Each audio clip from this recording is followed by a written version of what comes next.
Folks, we've got a problem on our hands that goes way beyond the usual political bickering.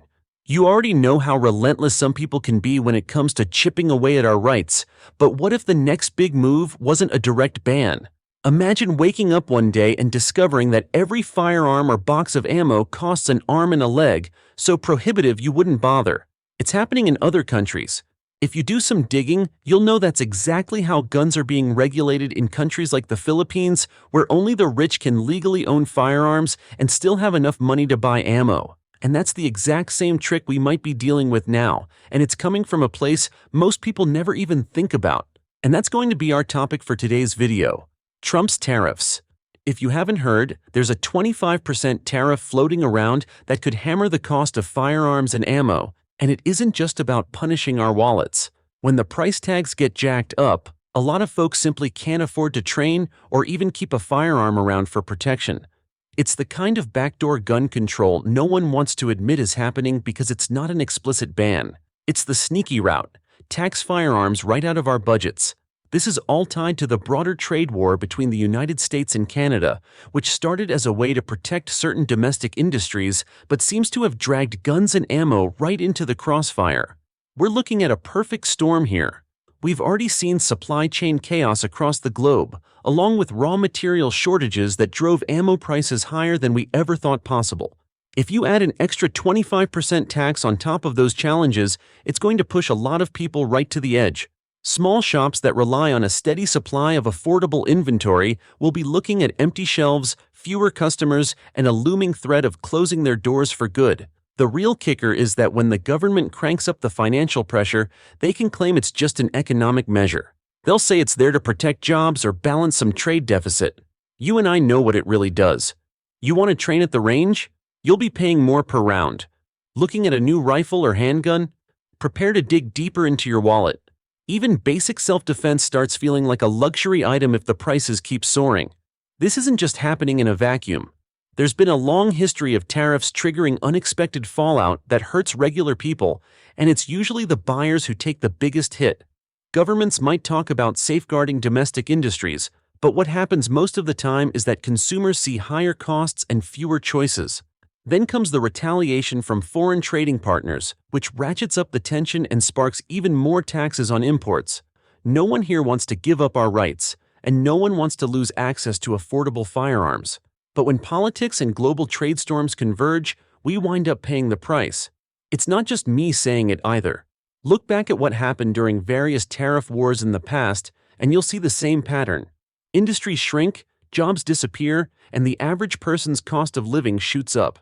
Now that pattern is knocking on the door of the Second Amendment, threatening to turn a crucial right into an expensive hobby most people can't afford.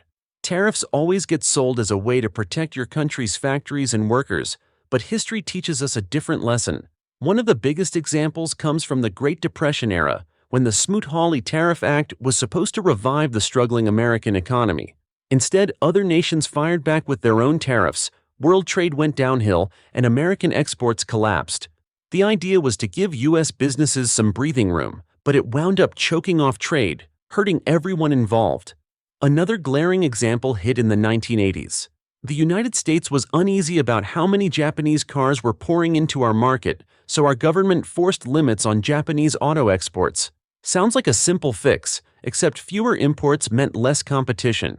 U.S. car makers got comfortable, and consumers soon faced higher prices on the vehicles that did reach the dealerships. Once again, the people who were supposed to be helped, Americans, ended up paying more. We also saw a modern replay during Trump's presidency, when tariffs on Chinese goods rocked the global supply chain. There were plenty of reasons given: leveling the trade deficit, safeguarding American manufacturing, pushing back on unfair practices. Sure, China felt the pinch, but U.S. consumers also got hit with higher prices on things like electronics and everyday household supplies. The tension between our country and China might have addressed one or two problems, but it opened the door to a mess of new ones, including unpredictable supply lines and bigger bills for everyone. If you look at these situations side by side, it's easy to see the pattern. Governments talk about protecting workers at home, but what actually happens is a chain reaction of retaliation and higher costs. The folks who get hammered the hardest are the regular consumers. After enough back and forth, entire industries can slip into decline, leaving a trail of lost jobs behind. It's important to keep these lessons in mind because the exact same kind of scenario is unfolding in the gun world right now. For years, firearms have generally managed to avoid the worst of these trade spats, but that might be coming to an halt. We're watching a fresh power play between the US and Canada that's dragging guns and ammo right into the line of fire. Our community could face the same ugly results from these tariffs as those industries did long ago, only this time, it's our fundamental right that's at stake, not just a higher bill for a pickup truck or a new TV. The writing is on the wall. If we don't understand how tariffs can quietly eat away at availability and affordability, we're going to be caught off guard when the shelves empty and prices spike. It's not out of nowhere. It's part of a long tradition of so-called protective measures backfiring in a big way. And whether you're a seasoned collector, a competitive shooter, or just somebody who wants to keep a firearm for personal protection, you'll be forced to decide between digging deeper into your savings or stepping away from the range entirely. Let's pivot and talk about the current US-Canada showdown. What started as a push to protect a few key industries suddenly spilled over to hit firearms, ammunition, and a ton of other goods. Now we've got a trade standoff that's more than just a war of words. If they keep it going, I guarantee we'll see heavy repercussions for any American who cares about owning guns without going broke. Earlier this year, Trump announced a 25% tariff on imports from Canada and Mexico, plus another 10% aimed at certain Canadian energy resources. Those tariffs were set to begin in early February, and it didn't take long for Canada to fire back with a 25% surtax on billions of dollars of U.S. goods, including firearms and ammunition. This is a direct blow to the gun community. A massive percentage of Canadian ammo and a big chunk of their firearms supply come from the United States. By jacking up taxes on these imports, Canada tried to force the U.S. to think twice about pushing them around economically. From Canada's perspective, they're just retaliating. That's usually how trade wars go. One side says it's just leveling the playing field, the other side calls it unfair, and before you know it, they start targeting whatever they think will get the other side's attention. The problem is that our Second Amendment and our shooting culture are wrapped up in this standoff, and the average gun owner could end up as collateral damage. A 25% tariff on firearms and ammunition might not sound catastrophic until you realize that raw materials for ammo, brass, lead, copper, primers, are already more expensive than ever. Ongoing global disruptions have made it tougher to source these items, and prices keep ticking up. If every manufacturer or importer has to add another 25% to their expenses, they will pass it on to us. Shooting is already expensive. Once this tariff fully kicks in, it might price a lot of us out of the market. Local mom-and-pop shops that have been scraping by through each ammo crisis could be in serious trouble. When people have to pay more per box of ammo, they buy less. When new guns carry a much higher price tag, folks think twice about making that purchase. Gun store owners have already dealt with roller coaster demand due to everything from the pandemic to political uncertainty, and now they're facing a wave of new cost spikes. If they can't keep inventory moving, some will close their doors for good. The entire thing looks like a stealth way to reduce gun ownership without ever having to go through Congress and wage a traditional political fight. Politicians don't have to say they took away your firearm, they can just watch you get priced out.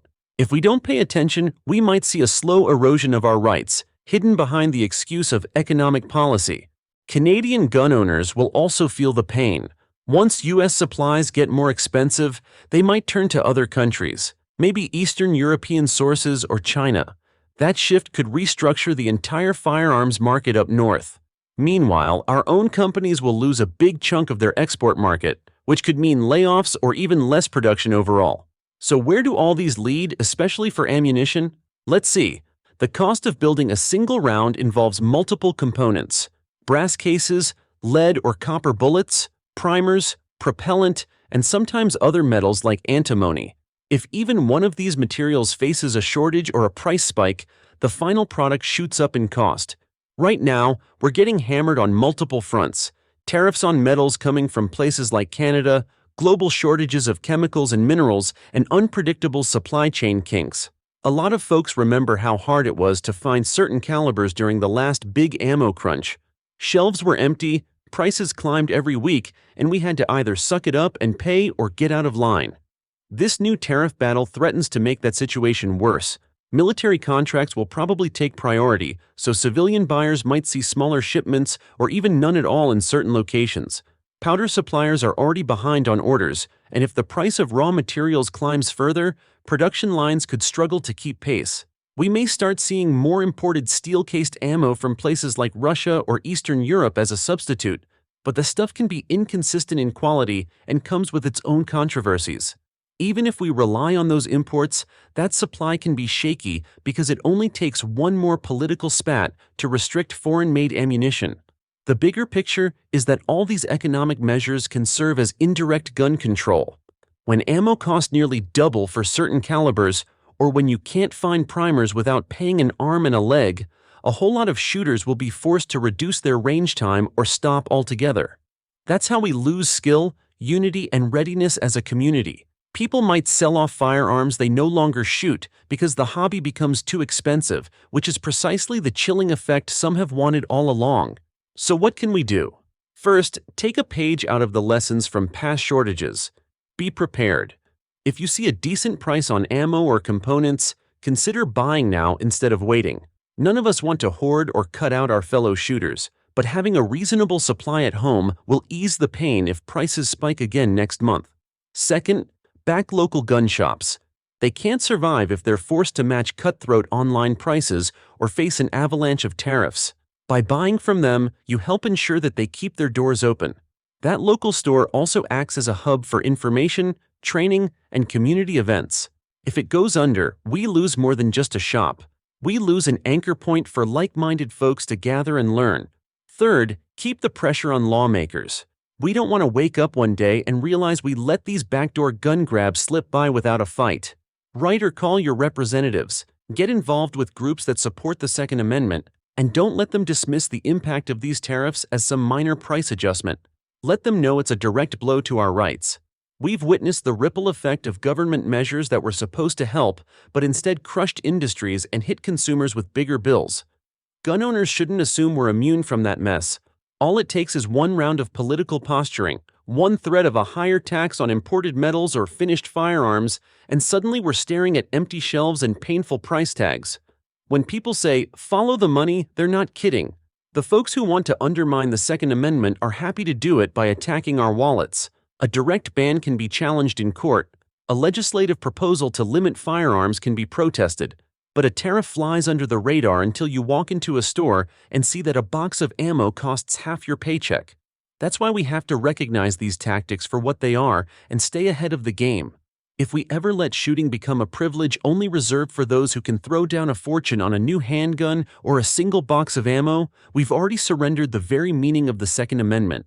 The right to defend ourselves should never be priced out of reach, and we're the ones who need to fight to keep that from happening. Please share this video with your friends to spread awareness. Call your representatives and elected officials. Let them know how these tariffs are going to hurt all of us in the community. And if this video has been helpful or information, please leave a like, subscribe, and click on the little bell icon for more. Thanks for watching, and God bless America.